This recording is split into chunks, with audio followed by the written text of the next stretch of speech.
Google Earth を、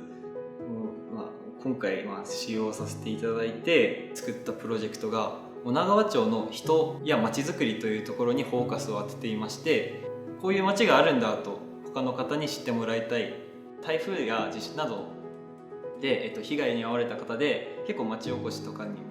大変な方々や地域も多くあると思うんですが、その方々に今回のプロジェクトを見ていただいて、こういった街づくりもあるんだや、こういったことをすれば人が集まってくるんだなどを参考にしていただければなと思っております。東日本太平洋側が、大変な被害を受けたわけですが、その中でも町の規模に対しての被災、特に津波の被害では我が町はその比率としては実は最大で、建物でいうと7割ぐらいの建物がなくなりました。また人命でもですね、827名、ほぼ1割ですね、これぐらいの方の尊い命が失われていた、そのような大災害でしたね。私たちの町の復興っていうのはもちろん住んでた方の住居の再建だとか事業所の再開だとかそういうこともなんですけれども、そのひっくるめてですね、町そのものをもう一度作り上げていくという作業に他なりませんでした。町はできたわけですけれども、一人一人が町、地域に関わる姿をもっと以前以上に作っていけるか、そこが一番これから大切なところだと認識しています。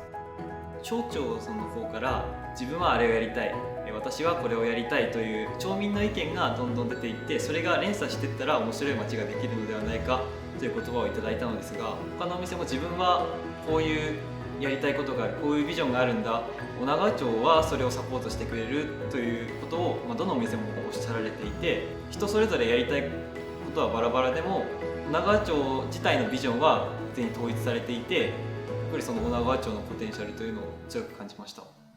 震災から8年経って、少しずつ復旧であったり復興であったりフェーズが変わっていくっていうところで、社会であったり女川町であったり子どもたちから求められるものっていうのは変わっているなと思っていて、この町で働いている人はこういう思いで働いてるんだっていうのをぜひ町の人はもちろん、やはりその工学科に通ってくれている子どもたちも見て何かの学びにしてもらえたなと思っています。あの時からずっとこの地でですね、